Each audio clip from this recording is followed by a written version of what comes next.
Hello food lovers, welcome back to our channel. నేను మీ రాణి Erramsetti. Friends, ఈరోజు recipe వచ్చేసి hotel style bonda అండి. రవ్వ బోండా చాలా క్రిస్పీగా చాలా టేస్టీగా చేసి చూపించబోతున్నాను. పైకి క్రిస్పీగా కరకరలాడుతూ లోపల గుల్లగా చాలా కమ్మగా అనిపిస్తాయండి. మనం డైలీ పిల్లలకి ఇడ్లీ పెడుతూ ఉంటే బోరుగా ఫీల్ అవుతూ ఉంటారు కదా, అందుకే అలాంటి అదే ఇడ్లీ పిండితో ఇలా హోటల్ స్టైల్ బోండాని చేసి పెట్టండి. చాలా ఇష్టంగా తింటారు. దానికోసం ఒక ఖాళీగా ఉన్న గిన్నెని తీసుకోండి. దానిలోకి 2 కప్పుల వరకు ఇడ్లీ పిండిని తీసుకుని వేసుకోండి. మనం ముందు రోజు ఇడ్లీకి రుబ్బుకున్న పిండిని కొంత ఇడ్లీకి వేసుకున్న తర్వాత మిగిలిన పిండిని స్టోర్ చేసుకుంటూ ఉంటాం కదా, ఫ్రిడ్జ్లో పెట్టుకుని స్టోర్ చేసుకుంటాం. ఆ ఇడ్లీ పిండి నుండి 2 కప్పుల వరకు ఇడ్లీ పిండిని తీసుకుని గిన్నెలోకి వేస్తున్నానండి. మీరు 1 కప్పుతో అయినా చేసుకోవచ్చు, 2 కప్పుల పిండితో అయినా కూడా చేసుకోవచ్చు.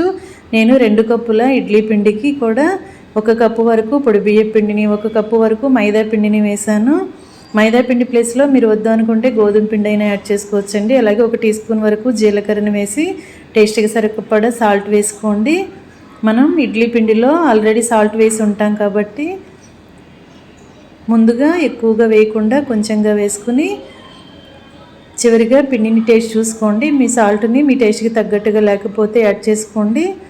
పిండి అంతా కూడా బాగా గరిటెతో కలపండి. ఇడ్లీ పిండిలోకి మనం వేసిన మైదా పిండి, అలాగే పొడి బియ్య పిండి కూడా బాగా కలుపుకోవాలండి. ఉండలు అనేవి ఏమీ లేకుండా ఇలా గరిటెతో బాగా కలపండి. పిండి అంతా కూడా బాగా కలిసిన తర్వాత సన్నగా కట్ చేసుకున్న ఉల్లిపాయ ముక్కలు 1/2 కప్పు వేసుకోండి. అలాగే సన్నగా కట్ చేసుకున్న పచ్చిమిర్చి ముక్కలు, అల్లం ముక్కలు, కొత్తిమీర, కరివేపాకు కూడా వేసుకోండి. మనం వేసిన ఇంగ్రీడియంట్స్ అన్నీ కూడా పిండిలో బాగా కలిసేంత వరకు కలుపుకొని గరిటె పక్కన పెట్టుకుని నేను చూపించిన విధంగా పిండిని వేళ్ళతో బీట్ చేస్తూ కలపండి.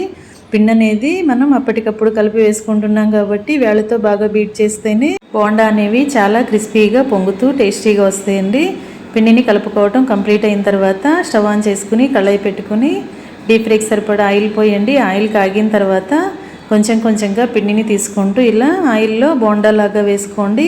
మనం పిండిని తీసుకుంటున్నప్పుడు ఒక గిన్నెతో వాటర్ని పక్కన పెట్టుకుని చేతిని వాటర్లో ఎప్పటికప్పుడు తడుపుకుంటూ పిండిని తీసుకుని ఆయిల్లో వేసామంటే పిండి అనేది చేతులకి అంటుకోకుండా ఉంటుంది. అలాగే ఆయిల్లో వేసిన వెంటనే కూడా పొంగుతూ ఇలా గుల్లగా వస్తాయండి. ఈ విధంగా బాగా ఆయిల్లో ఫ్రై చేసిన తర్వాత ఆయిల్ నుండి తీసేసి ప్లేట్లోకి పెట్టుకోండి. ఇదే విధంగా మిగిలిన పిండిని కూడా మీకు కావాల్సిన సైజులో బోండా వేసుకుని క్రిస్పీగా అయిన తర్వాత డీప్ ఫ్రై చేసిన తర్వాత మొత్తం అన్నీ కంప్లీట్ అయిన తర్వాత ప్లేట్లోకి తీసుకుని టొమాటో చట్నీ, పల్లీ చట్నీ, కొబ్బరి చట్నీ, అల్లం చట్నీ లేదా కారప్పొడి ఎలా అయినా కూడా సర్వ్ చేసుకోవచ్చండి. హోటల్ స్టైల్ రవ్వ బోండా రెడీ అయిపోయాయి. మీకు కూడా ఈ రెసిపీ నచ్చినట్లయితే వెంటనే ట్రై చేసి మీకు ఎలా వచ్చిందో నాతో కామెంట్ సెక్షన్లో షేర్ చేసుకోండి. ఛానల్ని ఫస్ట్ టైం వాచ్ చేస్తున్న సబ్స్క్రైబ్ చేసుకుని పక్కనే ఉన్న బెల్ బటన్ క్లిక్ చేయడం మాత్రం మర్చిపోకండి. Thanks for watching. నేను మీ రాణి ఎర్రంశెట్టి.